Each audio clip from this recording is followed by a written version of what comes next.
ഇന്ന് നിങ്ങൾക്കറിയാം സംസ്ഥാനത്തെ പല ജില്ലകളിലും കാര്യമായി മഴ പെയ്തിരുന്നു.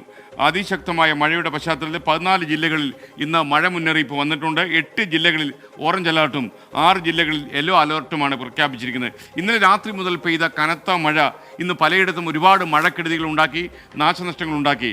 മഴയ്ക്കൊപ്പം എത്തിയ കാറ്റിൽ മരം കടപുഴകി വീണ് നിരവധി വീടുകൾ തകർന്നുപോയ ദിവസമാണിന്ന്. നദികളിൽ ജലനിരപ്പ് ഉയരുന്നതോടെ തീരത്ത് ജാഗ്രതാ നിർദ്ദേശം നൽകിയിട്ടുണ്ട്. കാലവർഷം തുടങ്ങിയ ശേഷം റെക്കോർഡ് മഴയാണ് കേരളത്തിലെന്ന് റവന്യൂ മന്ത്രി കെ രാജൻ പറയുന്നു. കടലാക്രമണം രൂക്ഷമായ ചെല്ലാനത്ത് നിന്ന് എസ് ശ്യാംകുമാറും, പൊന്നാനിയിൽ നിന്ന് സമീർ ബിൻ കരിയും, തൃശ്ശൂരിൽ നിന്ന് സൂരജ് സജിയും, ഇടുക്കിയിൽ നിന്ന് രാഹുൽ വിജയനും, ആലപ്പുഴയിൽ നിന്ന് മനീഷ് മഹിപാലും നമുക്കൊപ്പം ചേരും. ആദ്യം ചെല്ലാനത്തെ കടലാക്രമണത്തിൻ്റെ പ്രദേശത്ത് നിന്ന് എസ് ശ്യാംകുമാർ നമുക്കൊപ്പം തത്സമയം ചേരുകയാണ്. ശ്യാംകുമാർ, ചെല്ലാനത്തെ ഏറ്റവും ലേറ്റസ്റ്റ് ആയിട്ടുള്ള വിവരങ്ങൾ എന്തൊക്കെയാണ്?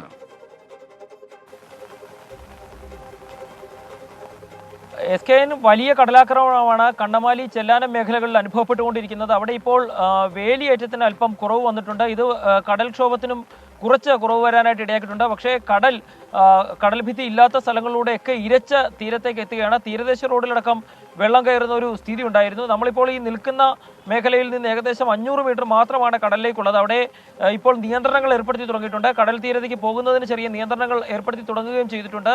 ഏതായാലും വലിയ രീതിയിലുള്ള ബുദ്ധിമുട്ടിലാണ് ഈ കടൽ തീരത്ത് താമസിക്കുന്ന ആളുകൾ ഉൾപ്പെടെ. നേരത്തെ തന്നെ പല കാര്യങ്ങളും അവർ സർക്കാരിനോടും മറ്റും ആവശ്യപ്പെട്ടിരുന്നു. പക്ഷേ അതൊന്നും ഈ മഴക്കാലത്തിന് മുൻപ് ചെയ്തില്ല എന്നുള്ളതാണ് വലിയ ദുരിതത്തിലേക്ക് അവരെ തള്ളിവിട്ടതെന്നാണ് അവർ പറയുന്നത്. ഇനി മഴ ശക്തമാവുകയാണെങ്കിൽ ഈ വീടുകളിൽ നിന്ന് ഇന്ന് രാത്രി തന്നെ ഇവർക്കൊക്കെ ഇറങ്ങേണ്ടി വരും. കാരണം തിരയടിച്ച് വീടുകളിലേക്കൊക്കെ കയറുന്ന ഒരു കാഴ്ച നമുക്കിവിടെ കാണാൻ സാധിക്കുന്നുണ്ട്. ഇവിടുത്തെ കണ്ണമാലി പോലീസ് സ്റ്റേഷനിൽ പോലും വെള്ളം കയറുന്ന ഒരു സ്ഥിതിയാണ് ഉണ്ടായിരുന്നത്. ഏതായാലും നാട്ടുകാർ ഉൾപ്പെടെ വലിയ പ്രതിഷേധത്തിലുമാണ്. ഇന്ന് രാത്രി ഇവിടെ നിന്ന് മാറേണ്ടി വന്നാൽ അതിനുള്ള മുൻകരുതൽ ഉൾപ്പെടെ അവർ എടുത്തുകൊണ്ടിരിക്കുകയാണ്. ഏതായാലും വലിയ രീതിയിലുള്ള കടലാക്രമണമാണ് ഈ പ്രദേശത്ത് ഇന്ന് ഉച്ചയ്ക്ക് ശേഷം ഉണ്ടായത്. SKN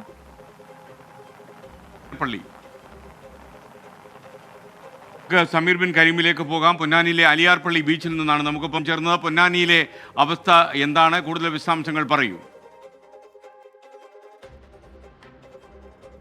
SKN മലപ്പുറത്തിന്റെ തീരദേശ മേഖലയായിട്ടുള്ള പൊന്നാനി വെളിയങ്കോട് മേഖലയിൽ ശക്തമായ കടലാക്രമണമാണ് ഇന്ന് ഉച്ചയ്ക്ക് ശേഷം ഉണ്ടായത്. ഏതാണ്ട് 4 മണിയോട് കൂടെ ഈ കടലാക്രമണം നിൽക്കുകയും ചെയ്തു. ഞാനിപ്പോഴുള്ളത് അലിയാർപള്ളി മേഖലയിലാണ്.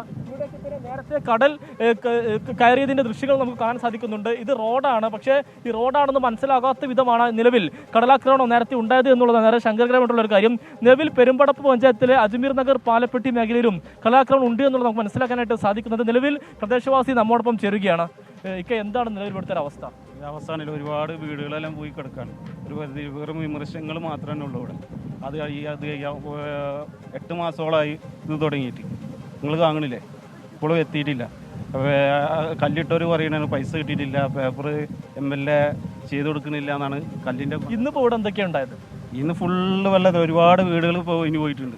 കണ്ടില്ലേ, ചാക്കും കാര്യങ്ങളെല്ലാം വെച്ചിട്ടുള്ളത് കണ്ടില്ല, നിങ്ങൾ നോക്കിക്കുന്നത്. SKN നിലവിൽ ഈ ഭാഗത്ത് കടലാക്രമണത്തിന് കുറവുണ്ട്. നിലവിൽ നാട്ടുകാർ പറയുന്നത് ഈ കടൽ ഭിത്തി നിർമ്മാണം പൂർണ്ണമാവാത്തതാണ് ഈ ഒരു പ്രതിസന്ധിക്ക് കാരണമെന്നുള്ളതാണ് നാട്ടുകാർ പറയുന്നത്. നിലവിൽ ഏതാണ്ട് 20ഓളം കുടുംബങ്ങളെ നിലവിൽ മറ്റു ബന്ധുവീടുകളിലേക്ക് മാറ്റി താമസിക്കുന്ന ഒരു സാഹചര്യമാണ് നിലവിൽ ഇവിടെയുള്ളത്. Ponnani MES higher secondary school, ഒപ്പം തന്നെ വെളിയങ്കോട് ഫിഷറീസ് UP സ്കൂൾ എന്നീ 2ഇടത്ത് നിലവിൽ ദുരിതാശ്വാസ ക്യാമ്പ് സജ്ജമാക്കിയിട്ടുണ്ട്. രാത്രിയിൽ ഏതെങ്കിലും ഘട്ടത്തിൽ എന്തെങ്കിലും പ്രശ്നം ഉണ്ടാവുകയാണെങ്കിൽ ആളുകളോട് ഇങ്ങോട്ട് മാറി താമസിക്കാനാണ് നിലവിൽ അധികൃതർ നൽകിയിരിക്കുന്ന നിർദ്ദേശം. പക്ഷേ ആളുകൾ ബന്ധുവീടിലേക്കാണ് നിലവിൽ മാറിക്കൊണ്ടിരിക്കുന്നത്. നിലവിൽ പൊന്നാനിയിൽ ശാന്തമാണ്. പക്ഷേ രാത്രിയിലുള്ള കടലാക്രമണം ഉണ്ടാകുമോ എന്നുള്ള ആശങ്കയാണ് നിലവിൽ ഇവിടുത്തുകാർക്കുള്ളത്. Thank you. നമുക്കൊപ്പം ചേർന്ന് സമീർ ബിൻ കരീമാണ് പൊന്നാനിയിൽ നിന്ന്. ഇനി നമ്മൾ തൃശ്ശൂരിലേക്കാണ് പോകുന്നത്. തൃശ്ശൂരിൻ്റെ ചില ഭാഗങ്ങളിലും കടലാക്രമണം രൂക്ഷമാണ്. അതേപോലെ തന്നെ പല സ്ഥലങ്ങളിലും കാര്യമായി മഴ പെയ്യുന്നുണ്ട്. പെരിങ്ങൽകുത്ത് ഡാമിൻ്റെ ഷട്ടറുകൾ തുറന്നു. ജലനിരപ്പ് ഉയർന്നതോടെയാണ് ഷട്ടറുകൾ തുറന്നത്. കൂടുതൽ വിവരങ്ങളുമായി തൃശ്ശൂരിൽ നിന്ന് സൂരജ് സജി തത്സമയം ചേരുന്നു. സൂരജ് സജി, വിവരങ്ങൾ. SKN രാവിലെ മഴ വിട്ടുനിന്നെങ്കിലും ഉച്ചയ്ക്ക് ശേഷം തൃശ്ശൂർ ജില്ലയിൽ വിവിധ ഇടങ്ങളിൽ മഴ കനക്കുന്നുവെന്നുള്ളതാണ് നമുക്ക് ലഭിക്കുന്ന റിപ്പോർട്ട്. പ്രത്യേകിച്ച് ഈ അതിരപ്പള്ളി ഉൾപ്പെടുന്ന വനമേഖലയിൽ അതിശക്തമായ മഴയാണ് തുടരുന്നത്. മലക്കപ്പാറയിലെല്ലാം ഇന്നലെ രാത്രി തുടങ്ങിയ മഴ അത് ഇപ്പോഴും ശമിച്ചിട്ടില്ല എന്നുള്ളതാണ് പ്രദേശവാസികൾ നമുക്ക് നൽകുന്ന വിവരം. ഇതേ തുടർന്ന് ഈ പെരിങ്ങൽകുത്തിലേക്കുള്ള നീരൊഴുക്ക് അത് വലിയ രീതിയിൽ വർദ്ധിക്കുകയും ചെയ്തു. 234 മീറ്റർ ആയിരുന്നു ഈ ജലനിരപ്പ് പെരിങ്ങൽകുത്തിലുണ്ടായിരുന്നത്. പക്ഷേ ഈ ജലനിരപ്പ് ഉയർന്നതോടുകൂടി പെരിങ്ങൽകുത്ത് ഡാമിലെ 2 ഷട്ടറുകൾ തുറക്കുകയും ചെയ്തു.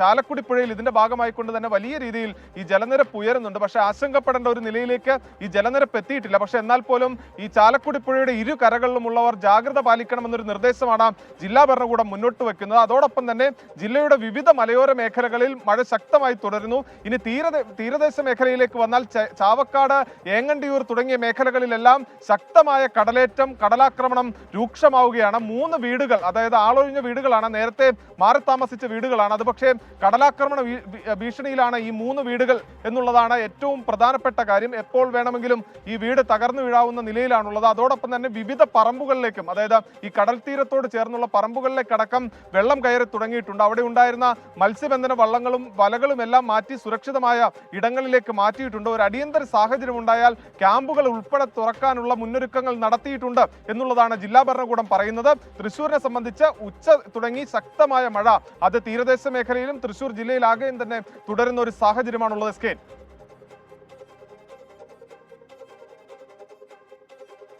Thank you Suresh. തൃശ്ശൂരിലെ വിവരങ്ങളാണ് നൽകിയത്. പല സ്ഥലത്തും കടലാക്രമണം രൂക്ഷമാണ്.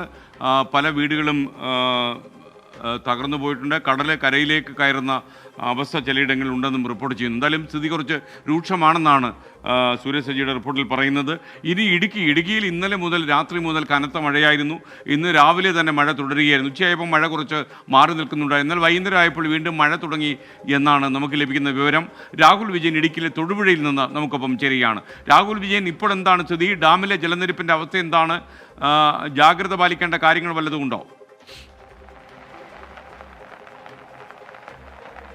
SKN ജാഗ്രത പാലിക്കേണ്ട കാര്യങ്ങളുണ്ട്. കൃത്യമായിട്ടുള്ള ജാഗ്രതാ നിർദ്ദേശം ജില്ലാ ഭരണകൂടം നൽകുകയും ചെയ്തിട്ടുണ്ട്. തൊടുപുഴയിലാണ് ഞാനിപ്പോൾ നിൽക്കുന്നത്. തൊടുപുഴയിൽ അതിശക്തമായ മഴ പെയ്യുന്ന ഒരു സാഹചര്യമുണ്ട്. ഇപ്പോൾ ഒരു നേരിയ തോർച്ച, പക്ഷേ വീണ്ടും മഴ പെയ്യാനുള്ള ഒരു സാഹചര്യമാണ് ഉള്ളതെന്ന് മനസ്സിലാക്കാൻ കഴിയുന്നു. അടിമാലി, കട്ടപ്പന, രാജാക്കാട്, ചെറുതോണി ഈ പ്രദേശങ്ങളിലൊക്കെ മഴ തകർത്തു പെയ്യുകയാണ് എന്നുള്ളതാണ് നമുക്കറിയാൻ കഴിയുന്നത്. മറ്റനിഷ്ട സംഭവങ്ങളൊന്നും ഇതുവരെ റിപ്പോർട്ട് ചെയ്യപ്പെട്ടിട്ടില്ല. ചില സ്ഥലങ്ങളിൽ മരങ്ങളുടെ ചില്ല ഒടിഞ്ഞു വീണ് ഗതാഗത തടസ്സമുണ്ടായിരുന്നു. ആ തടസ്സങ്ങളൊക്കെ മാറ്റിയിട്ടുണ്ട് എന്നുള്ളതും ജില്ലാ ദുരന്ത നിവാരണ അതോറിറ്റി അറിയിച്ചിട്ടുണ്ട്. എന്തായാലും നിലവിൽ മൂന്നാർ മേഖലയിൽ മാത്രമാണ് ഒരു ക്യാമ്പ് പ്രവർത്തിക്കുന്നത്. അത് ഇന്നലെ മണ്ണിടിച്ചിലുണ്ടായ MG കോളനിയിലെ ആളുകളെ മാറ്റി പാർപ്പിക്കുന്നതിന് വേണ്ടിയാണ് ആ ക്യാമ്പ് ഇപ്പോൾ പ്രവർത്തിക്കുന്നത്. ചെറുതോണിയിൽ ഒരു മണ്ണിടിച്ചിൽ സാധ്യതയുള്ള പ്രദേശത്ത് നിന്ന് ഒരു കുടുംബത്തെ മാറ്റി പാർപ്പിക്കാൻ ജില്ലാ കളക്ടർ നിർദ്ദേശം നൽകിയിട്ടുണ്ട്. അതിനു വേണ്ടിയിട്ടുള്ള സജ്ജീകരണം ജില്ലാ ഭരണകൂടവും തദ്ദേശ സ്ഥാപനങ്ങളും സ്വീകരിച്ചു എന്നുള്ളതും അറിയാൻ കഴിയുന്നുണ്ട്. മാത്രമല്ല, ഇപ്പോൾ ഏറ്റവും പ്രധാനമായും പറയാനുള്ളത് ഇടുക്കിയിലേക്കുള്ള രാത്രിയാത്രാ നിരോധനം അതിന്നും തുടരും. വൈകിട്ട് 7 മണി മുതൽ രാവിലെ 6 വരെയാണ് നിയന്ത്രണം ഉണ്ടാവുക. അനാവശ്യ യാത്രകൾ പൂർണ്ണമായും ഒഴിവാക്കണമെന്നുള്ള നിർദ്ദേശമാണ് വന്നിരിക്കുന്നത്. മാത്രമല്ല, ഡാമുകളിലെ ജലനിരപ്പ്, ചെറു ഡാമുകളെല്ലാം തന്നെ നിറഞ്ഞു നിൽക്കുന്ന സാഹചര്യമാണ്. പാമ്പള, കല്ലാറുകുട്ടി ഡാമുകളുടെ ഷട്ടറുകൾ തുറന്നിരിക്കുകയാണ്. മുതലപ്പുഴയാറിൻ്റെയും പെരിയാറിൻ്റെയും തീരത്തുള്ളവർ ജാഗ്രത പാലിക്കേണ്ടതാണ്. മഴ ശക്തമാവുകയാണ് എങ്കിൽ മണ്ണിടിച്ചിൽ, ഉരുൾപൊട്ടൽ സാധ്യതാ മേഖലയിലുള്ളവർ സ്വമേധയാ മാറണം. ക്യാമ്പുകൾ സജ്ജീകരിച്ചിട്ടുള്ളതാണ്. ക്യാമ്പുകൾ ആവശ്യമെങ്കിൽ തുറന്നു നൽകാൻ തയ്യാറാണെന്ന് ജില്ലാ ഭരണകൂടം അറിയിക്കുകയും ചെയ്തിട്ടുണ്ട്. എല്ലാ തരത്തിലുള്ള മുൻകരുതലുകളും സ്വീകരിക്കണം എന്നുള്ളതാണ് ഈ ഘട്ടത്തിൽ പറയാനുള്ളത്. വൈകിട്ട് വീണ്ടും മഴ ശക്തമാകുന്നു. തൊടുപുഴയിലും ഹൈറേഞ്ച് മേഖലയിലും സമാനമായ രീതിയിൽ മഴ പെയ്യുന്നു എന്നുള്ളതാണ് ഏറ്റവും പ്രധാനപ്പെട്ട കാര്യം. SKN. രാഹുൽ വിജയൻ, സുമിമോൾ പറയുന്നു രാഹുലിനോട് കട്ടപ്പനയ്ക്കൊക്കെ ഒന്ന് ഇറങ്ങാൻ പറയൂ എന്ന് പറയുന്നു. കട്ടപ്പനയ്ക്ക് എന്തെങ്കിലും വിശേഷം ഉണ്ടായിരുന്നോ ഇന്ന്?